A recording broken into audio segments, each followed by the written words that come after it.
Dernières évolutions de CDM rail. La première est la gestion des polarités JK sur les rails. La seconde est un nouvel assistant pour la signalisation automatique du réseau au sens CDM rail. Et la troisième est une évolution du paramétrage des cantons. Démo de la gestion des polarités JK. À noter que la fonction pourrait être utilisée également pour les polarités plus et moins d'un réseau analogique. On vérifie le module si ce n'est déjà fait.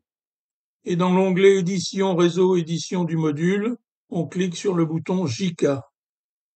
Le réseau se présente alors avec les fils de rail J et K en bleu et rouge. Tous les points d'inversion de polarité, c'est-à-dire les courts-circuits, sont cerclés en blanc. À l'ouverture, les polarités sont aléatoires. Et pour traiter ces inversions, on clique sur un élément du réseau quelconque qui va afficher la nouvelle fenêtre. On clique alors sur la fonction Auto pour positionner l'élément sélectionné en polarité normale et propageant ainsi la connexion de proche en proche sur tous les éléments du réseau où cela est possible. On constate qu'il reste 5 courts-circuits, donc on va réappliquer la fonction automatique une nouvelle fois en cliquant sur un autre élément du réseau. Une autre fois, on tombe à 3 courts-circuits. On constate que ces 3 courts-circuits correspondent à des boucles de retournement. Il conviendra donc de traiter avec des dispositifs inverseurs et dans CDM, on va les traiter en éléments neutres.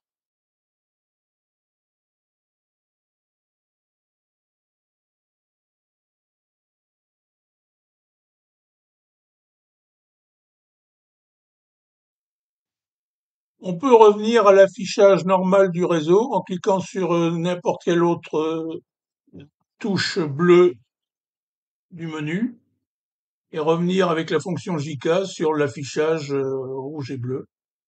On peut le faire indéfiniment, autant que nécessaire. Pour traiter les éléments des boucles en polarité neutre, on clique sur les différents éléments de chaque boucle. Fonction touche contrôle maintenue et on clique sur chaque élément. Et on clique sur position neutre. Pour la troisième, également.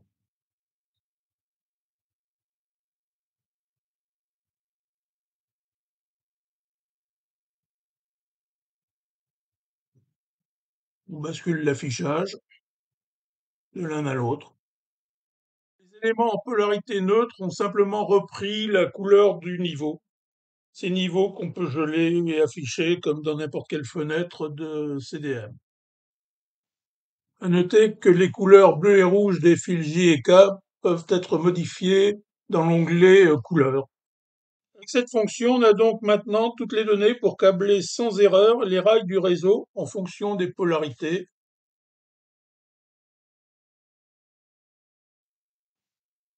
Démo de la signalisation automatique au sens du fonctionnement du réseau dans CDM. Onglet Édition réseau, les signaux. Un premier onglet ouvre la fenêtre Assistant.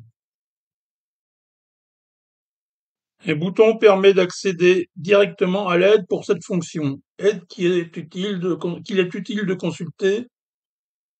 On lance ensuite la signalisation avec le bouton Abracadabra et instantanément la signalisation des blocs d'aiguillage est réalisée. Un bouton Audit affiche les zones déterminées par l'automatisme avec les éventuelles erreurs. On fait défiler les blocs d'aiguille pour vérifier s'ils sont cohérents au but recherché. On peut modifier un bloc en intervenant sur la longueur de base entre ces signaux. Ici, on va porter la longueur par défaut à 40 cm, ce qui permet de regrouper 2 aiguillages. On relance avec le bouton Abracadabra et on constate bien ce regroupement. On peut également intervenir directement en ajoutant ou supprimant des signaux.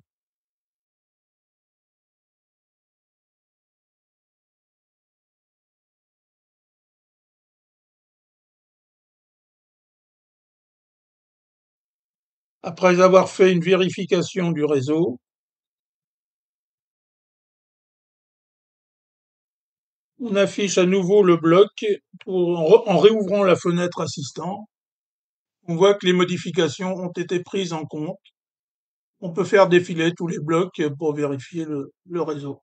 Un deuxième onglet permet d'ouvrir l'assistant pour la signalisation des branches autour des zones d'aiguillage. Un bouton permet ici aussi d'accéder à l'aide. Les boutons permettant de faire défiler les branches du réseau. On peut traiter la signalisation des branches en fonction des 4 critères de détection choisis pour chaque canton. Une seule zone, 2 zones ou 3 zones, c'est-à-dire une zone neutre entre 2 zones d'arrêt. Cette dernière configuration étant recommandée. La longueur par défaut de la zone d'arrêt et le nombre de cantons pour les branches longues. Ici, une branche avec un canton et 3 zones. Ici, une branche avec 2 cantons et 3 zones.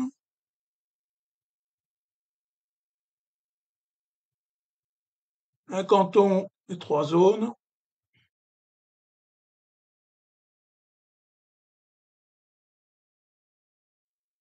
Deux cantons de 3 zones.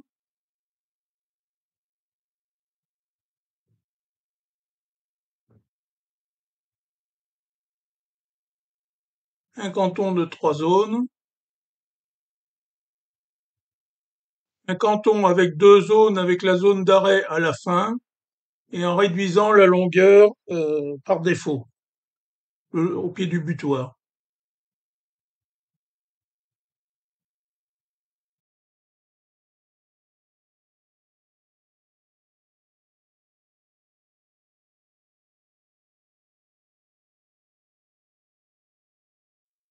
Canton avec 3 zones, mais là on revient à la longueur par défaut normale.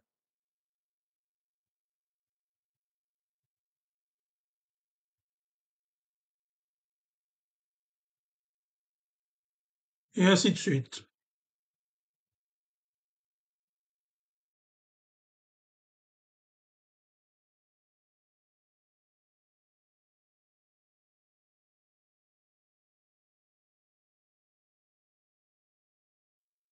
On revient ici sur la première branche traitée. Voit donc que cet assistant permet en quelques minutes et sans erreur de réaliser une signalisation complète du réseau, là où l'on rencontrait auparavant souvent des difficultés. Évolution du paramétrage des cantons dans le cadre des itinéraires préétablis. On revient à l'affichage normal, mais on pouvait très bien continuer avec l'affichage en mode JK. La modification importante concerne la distance d'arrêt lorsqu'un stop est requis.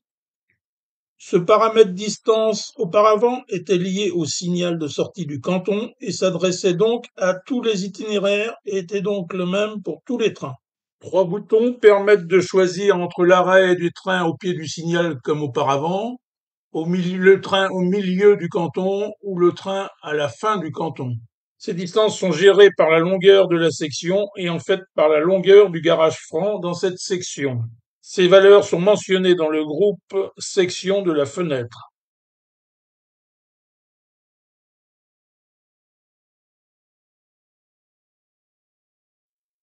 On valide les sections d'itinéraire au fur et à mesure. Sur cette section de la gare souterraine, on met une option d'arrêt avec la queue du train stoppée au début du canton. On peut dans tous les cas mentionner une valeur au choix, ici 300 cm. On peut également introduire une option de départ par l'intermédiaire d'un actionneur virtuel qui est à implanter sur le schéma. Le passage d'un train, soit un train nommément désigné, soit tous les trains, sur cet actionneur provoquera éventuellement avec une temporisation le départ du train en attente.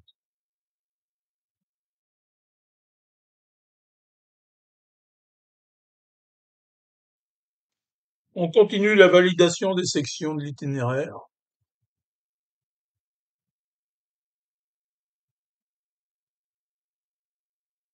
Ici, on met une option d'arrêt avec le milieu du train au milieu du canton. À noter, une des dernières évolutions permet de déclarer des itinéraires de point à point c'est-à-dire sans l'obligation de bouclage comme auparavant.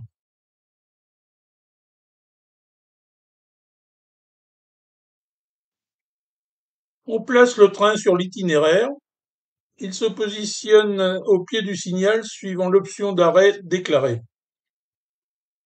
et on lance la simulation. À noter ici aussi des évolutions sur les contrôleurs de train, à savoir des renseignements sur les durées d'attente ou sur les distances et le type du prochain signal rencontré.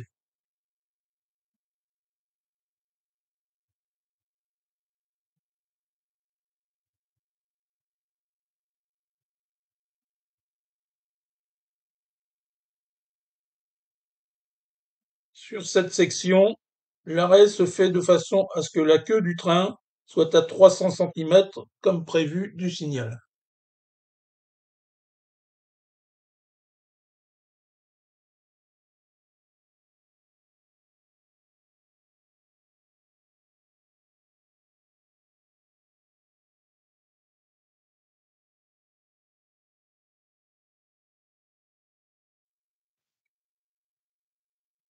L'autorail poursuit sa route sur l'itinéraire.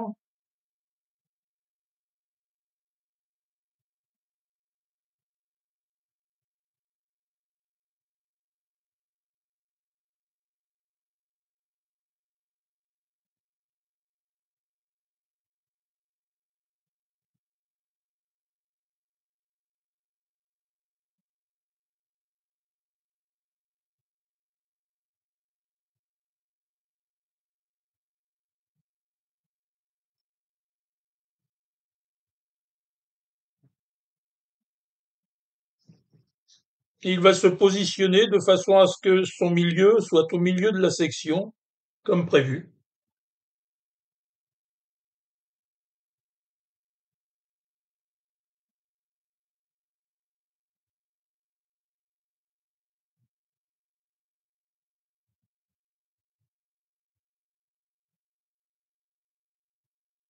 On peut même reprendre l'itinéraire qui était de point à point et le modifier de façon à le boucler comme on le faisait précédemment.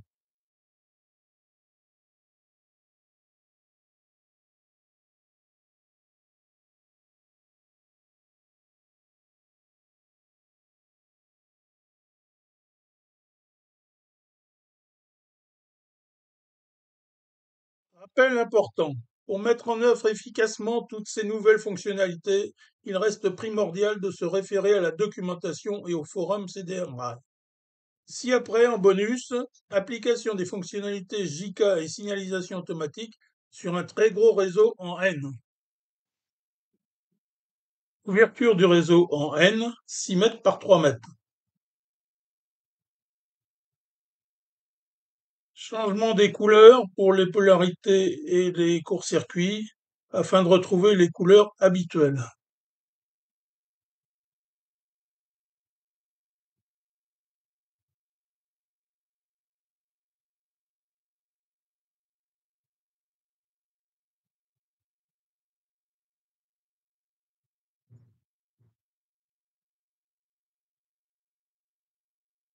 Lancement de la fonction JK et premier traitement des 170 courts-circuits.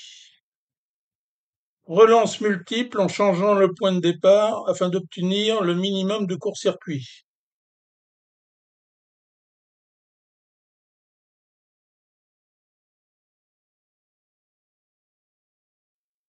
On tombe ici à 3.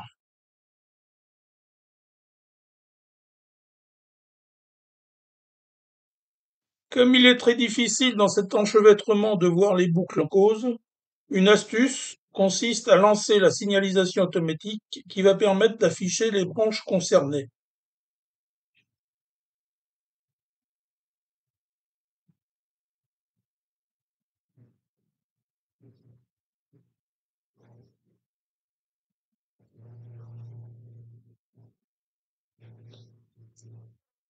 À noter, comme la signalisation existe déjà sur ce réseau, une fenêtre pop-up s'affiche afin de valider la fonction qui va supprimer les itinéraires et les contextes existants.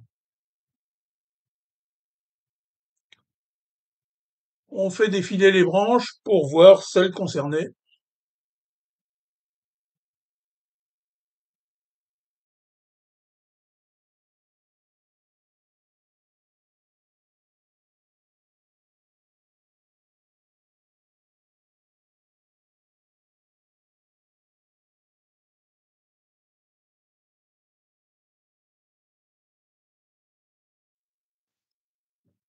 On retourne à la fonction JK pour traiter les branches en neutre, les branches concernées par les courts-circuits.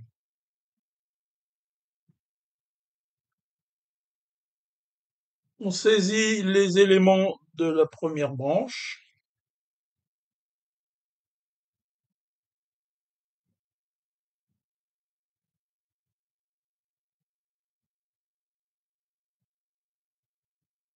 Et on les passe en neutre.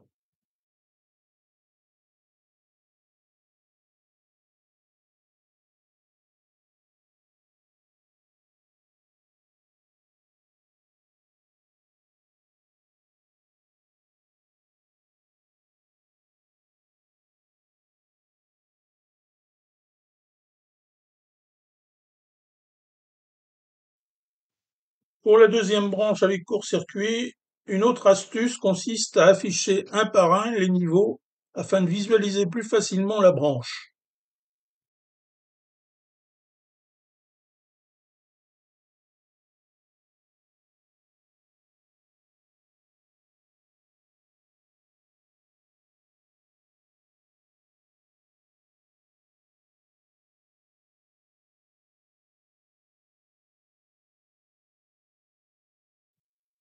Et là encore, on va la traiter en neutre.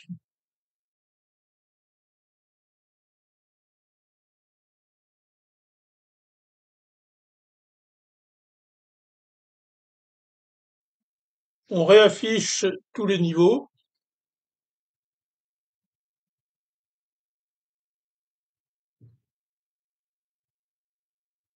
Et on va traiter la troisième branche.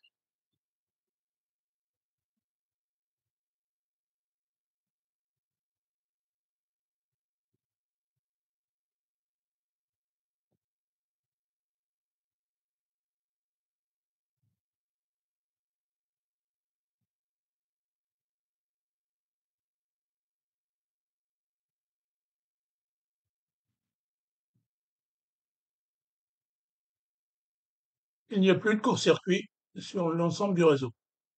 On peut afficher le réseau en normal, revenir en JK, revenir en normal. Retour sur la signalisation automatique qu'on a traitée préalablement. Vérification des blocs d'aiguillage, un par un.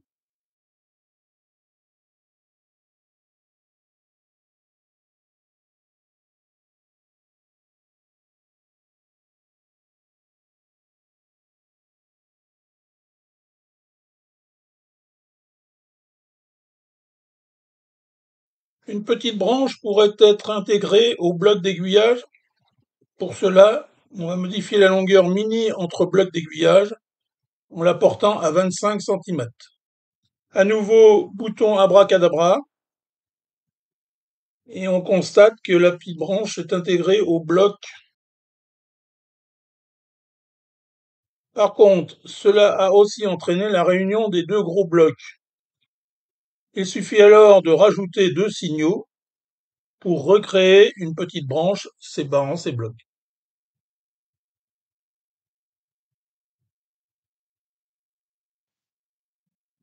On fait une vérification du réseau, puis des blocs d'aiguille.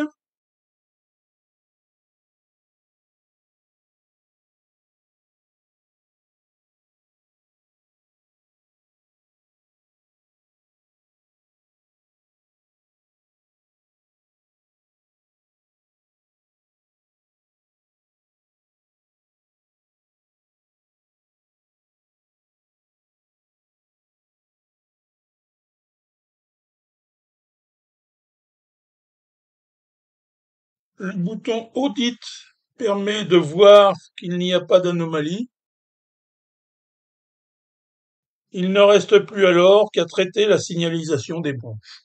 On voit qu'en quelques dizaines de minutes, sur cet immense réseau, ces nouvelles fonctionnalités permettent d'obtenir le profil pour alimenter les rails avec les polarités JK sans risque de court-circuit et la signalisation du réseau qui va permettre à CDM de fonctionner sans anomalie.